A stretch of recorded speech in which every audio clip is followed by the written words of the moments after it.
Good morning.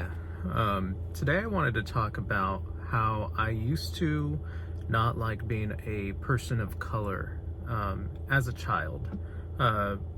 Mostly as a child, maybe as a preteen. As a teen, I began to get a little bit more comfortable with my skin color, but as a child, I remember not liking being a person of color. I remember not liking being brown. And I know I'm kind of light. I'm lighter brown. But I used to not being the tan skin color. I used to not like being tan, and I would purposely wear clothes on my skin and try not to go outside as much so that I wouldn't tan. As a kid, and I'm talking maybe 8, 9, 10, 11 years old. And the older that I got, the more I realized that this was, I believe, my way of culturally assimilating to the United States, to living here in this country. And I think the reason why I developed this dislike for my own phenotype was because all the celebrities that I looked up to were mostly white, majority white, of course, in this society. The singers, the actors, but not only that, even video game characters were white. And then even in my real life, a lot of the people in charge in my school were white. The principal was white, and lots of the teachers were white. It was more of a whiter world back then, back in 2006, 7, and 8. It was a little bit more of a whiter world, and now, of course, things are changing, which has helped, but I oftentimes look back at myself and think, man, why didn't I like my skin? And the fact that society was so dominantly white in those times has something to do with it. It has something to do with it. And the way that people of color are portrayed in politics and media is different from white people. So I feel that as a child, I really just wanted to be white, in whatever way I could, whether it was through my music or my interests, whatever way I could be white, I would have wanted to be white to fit in. And it's a shame.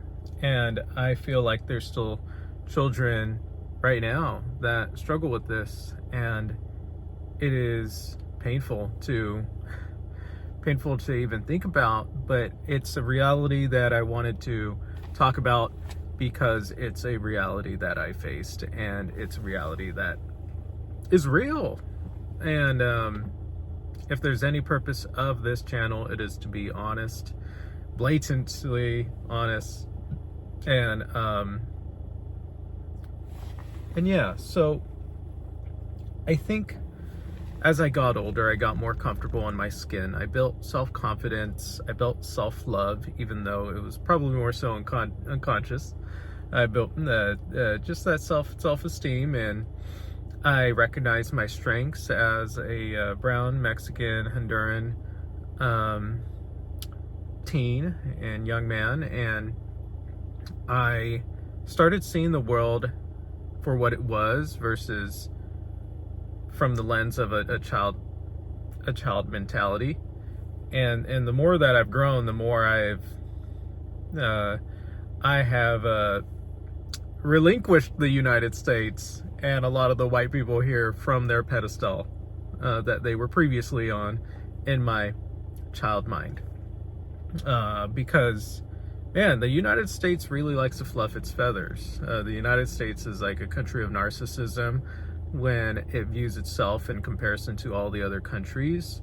And I think maybe this is partly why, as children, we look at the United States in awe, like, oh my God, we're so great. Military, oh my God, we're so strong. Oh, money, we're so rich. And then you grow and you learn it's all bullshit. It's all a facade. It's a capitalism psychopathy running amok. And it's actually really nothing to really be proud of in the sense of how the United States treats its citizens. And this is in regards to the medical system. This is in regards to the school system. This is in regards to even care that there is available for senior citizens and elderly people. In regards to the prison system, you come to see these things as an adult and you realize, fuck these white people, bro. I don't want to be anything like them.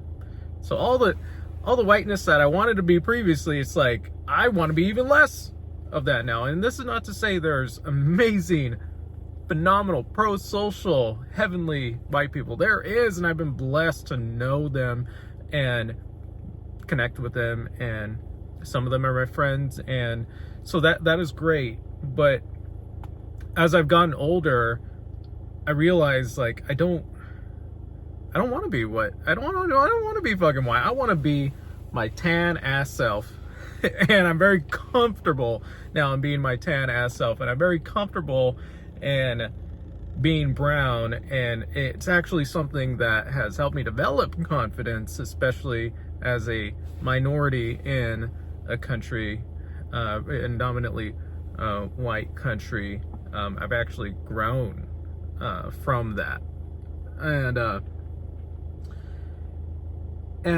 I think a big piece of the tragedy, another piece of the tragedy, is just not being connected with my roots and not having that pride and not knowing my culture. And when I have traveled back to my countries of origin, I'm able to see just how beautiful the culture is, how different the people are compared to Americans, and how different my Mexican-American family is from my Honduran family, and seeing the impacts culturally that the system, capitalism, the system has had on my Mexican-American family that live here in the United States versus my Honduran family that live in Honduras is just, it's a catastrophic impact it has on their personalities. And not to say that they're bad, but we're all kind of tied and bound to capitalism, which has really stripped us of, I feel like,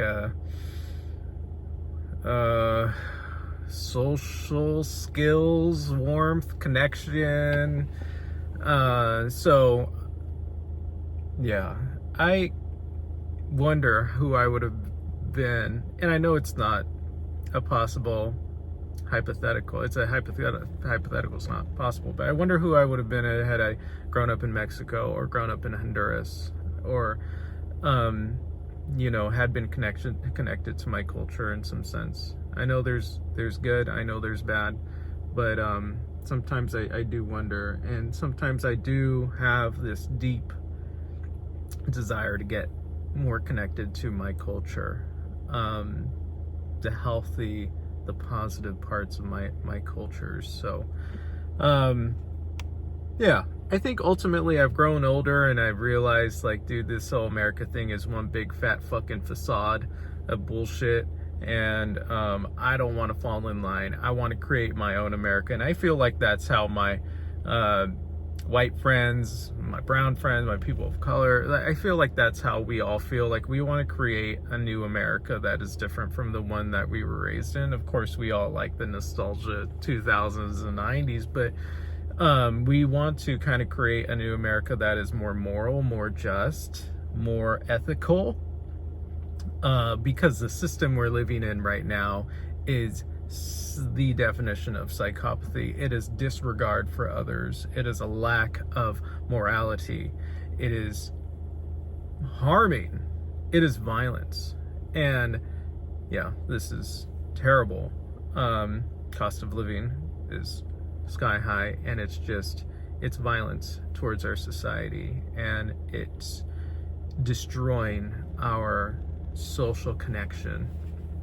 So yes, as a child, to summarize, I wanted to culturally assimilate to America. I wanted to be whiter. I wanted to be white. I wanted to embody like some of the figures that I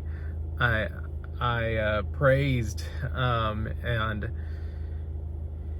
as I got older, I found a sense of self, and fortunately, you know, through sports, through learning, through becoming smarter, and just growing, I was able to find that, you know, I am worthy the way I am in a brown body. I am worthy, and I actually carry a unique perspective because of this. I am strong, and it's been a journey, growing comfortable and being brown in a mostly white country. Of course, California is majority Latino now, but I'm also on a journey to connect with my roots and see how I can develop a healthier mindset and mind frame from doing so. So that's that. I wanted to talk a little bit about how I used to not like being a person of color because it was a reality for me as a child, and I fucking hate that. And I know that there's kids going through that right now, and I ultimately I know that society is changing, and hopefully there's less of that need for children to feel the need to culturally assimilate, and I hope there's I feel like there's more representation now amongst other cultures, amongst people of color. There's just more representation, so that's really helping, whereas back in the day there wasn't as much. So, you know, to a Latino growing up back in the day, it's like all the people we looked up to were really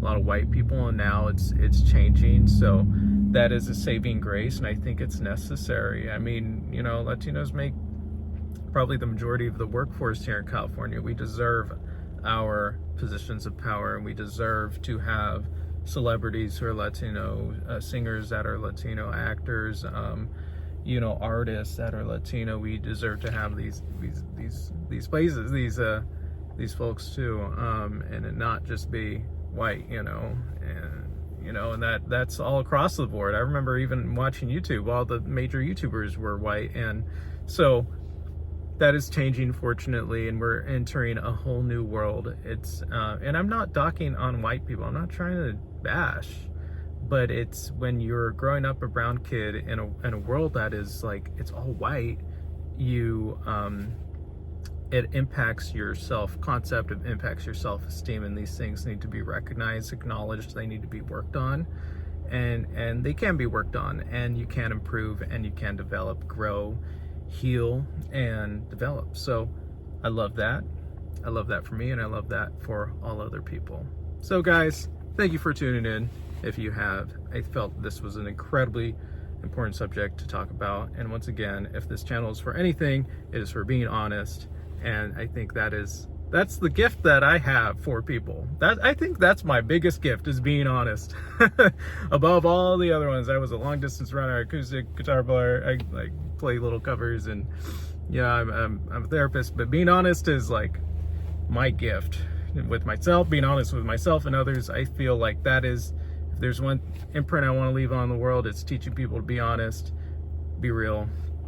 So with that, guys, peace and love. I hope you guys have a wonderful Thursday. Now we'll catch you soon.